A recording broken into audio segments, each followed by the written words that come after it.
Israel has just delivered a chilling message to the man who may soon become Iran's next supreme leader. Not a threat, a warning. According to Israeli intelligence sources, the message is simple: you're next. Over the weekend, one of the most dramatic military operations in modern Middle Eastern history unfolded. A joint American-Israeli strike targeted Iran's most powerful man, Supreme Leader Ayatollah Ali Khamenei. The attack struck his compound shortly after midnight in Tehran. When the smoke cleared, the man who had ruled Iran for more than 3 decades was dead. And he was not the only casualty. Reports from Iranian state media confirmed that members of his immediate family, including his daughter, his son-in-law, and his granddaughter, were also killed in the strike. Now the focus has shifted to the man widely believed to be his successor, his son, Mojtaba Khamenei. And according to multiple intelligence sources cited in international media, Israel has already marked him as the next target. This is not a rumor circulating on social media. This is a message reportedly delivered directly through intelligence channels.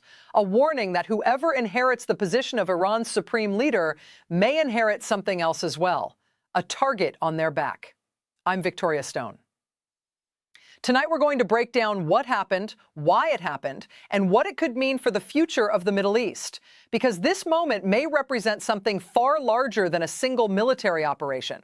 It could mark the beginning of an entirely new phase of conflict. The strike that changed everything. The operation began shortly after midnight on Saturday.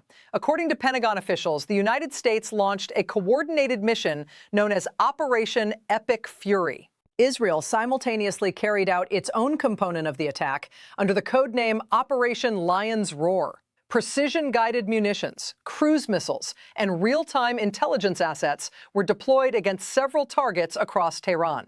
But the primary objective was clear: the residential compound of Iran's supreme leader.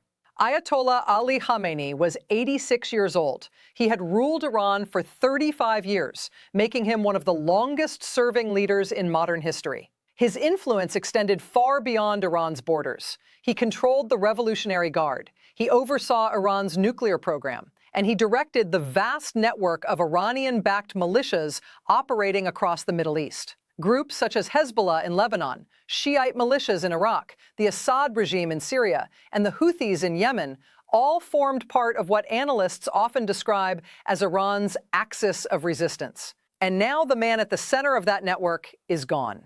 The second wave. But the operation did not end with the strike on Khamenei. According to multiple reports, Israel launched a second wave of attacks the following morning. These strikes targeted Iran's ballistic missile infrastructure, air defense systems, military installations, strategic command centers. The goal, according to Israeli defense sources, was not simply to eliminate the leadership. It was to cripple Iran's ability to respond. Within hours, explosions were reported across several cities. The strikes spread beyond Tehran, hitting multiple military facilities across the country. By Sunday afternoon, estimates suggested that hundreds of people had been killed. Some reports placed the number close to 800 casualties, including military personnel, government officials, and civilians caught in the bombardment.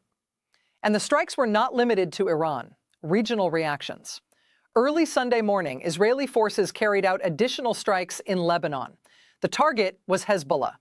Hezbollah confirmed that it had launched rockets into northern Israel in retaliation for what it described as the assassination of Iran's supreme leader. For decades, Hezbollah has been one of Iran's closest allies. It receives funding, training, and weapons from Tehran. And the killing of Khamenei represents a devastating blow to that alliance. The group responded quickly. Rockets were launched across the northern Israeli border. Israel responded within hours. Airstrikes hit Hezbollah positions in southern Lebanon. And suddenly, the risk of a regional war became very real. The successor. While the strikes were still ongoing, attention quickly turned to the question of succession. Who would take control of Iran now? Reports began circulating that Mojtaba Khamenei, the late leader's son, had already been selected as the next supreme leader. Mojtaba has long been considered a powerful figure within Iran's political system. Though he rarely appears publicly, analysts believe he has played a significant role behind the scenes for years. He has strong ties to the Revolutionary Guard. He is believed to have had influence over Iran's nuclear program. And according to several intelligence sources, he had been quietly preparing for this role. Now that moment may have arrived. But it comes with a dangerous complication, because Israel has reportedly made it clear that Mojtaba could face the same fate as his father. Multiple international outlets reported that Israeli officials have already designated him as a potential elimination target. The implication is stark. For the first time in history, Israel appears to be signaling that the position of Iran's supreme leader itself may now be considered a legitimate military target. A new doctrine. If that interpretation is correct, it would represent a dramatic shift in strategy. For decades, Israel has fought what analysts often describe as a shadow war with Iran. Israeli intelligence operations have targeted nuclear scientists. Cyber attacks have sabotaged uranium enrichment facilities. Airstrikes have hit Iranian military positions in Syria. But until now, one line had never been crossed. The supreme leader himself had never been targeted. That line appears to have disappeared. And that changes the entire strategic calculation. Washington's response. The reaction in Washington has been mixed. Some American leaders have supported the strikes. Others have warned that the operation could escalate tensions across the region. Former President Donald Trump reportedly warned Iran against retaliating. According to statements cited in U.S. media, he warned that any response from Tehran would trigger consequences beyond anything they have experienced before. At the same time, some political figures expressed open support for Israel's aggressive strategy. One senator described the elimination of Iranian leadership as an appropriate tactic until regime change occurs. These comments reflect a growing debate inside the United States. Is this about deterrence, or is it about removing Iran's leadership entirely? The nuclear question.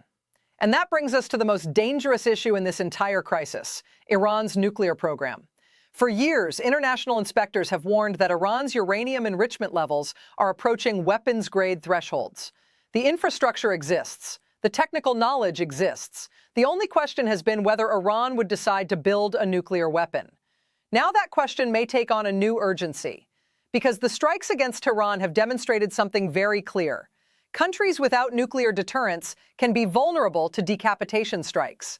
That is the lesson many analysts believe Iran may draw from this event. And if that is the conclusion reached inside Tehran, the result could be a rapid push toward nuclear weapons development. But this crisis is not only about Iran. The message being sent by this operation may be heard in capitals around the world: Beijing, Pyongyang, Moscow.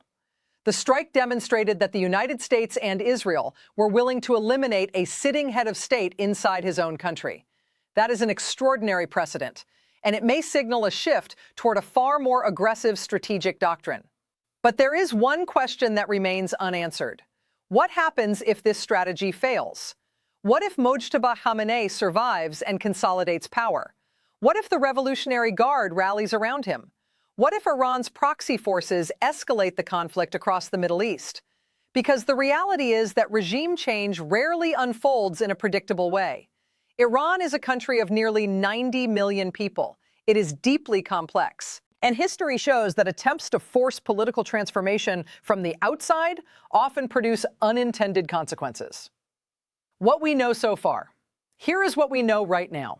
Israel and the United States carried out a coordinated strike targeting Iran's supreme leader. Ayatollah Ali Khamenei was killed. Members of his family were killed alongside him. Hundreds of additional casualties have been reported across multiple military strikes. Iran's allies, including Hezbollah, have already begun retaliating. And the man likely to succeed Khamenei has reportedly been warned that he could face the same fate. What we do not yet know is how Iran will respond, or how far this crisis could spread. The world is watching. For now, the Middle East stands on the edge of a dangerous new chapter. The balance of power has shifted, the rules of engagement may have changed, and the consequences of what happened this weekend could echo across global politics for years to come. One thing is certain, this story is far from over. Stay informed.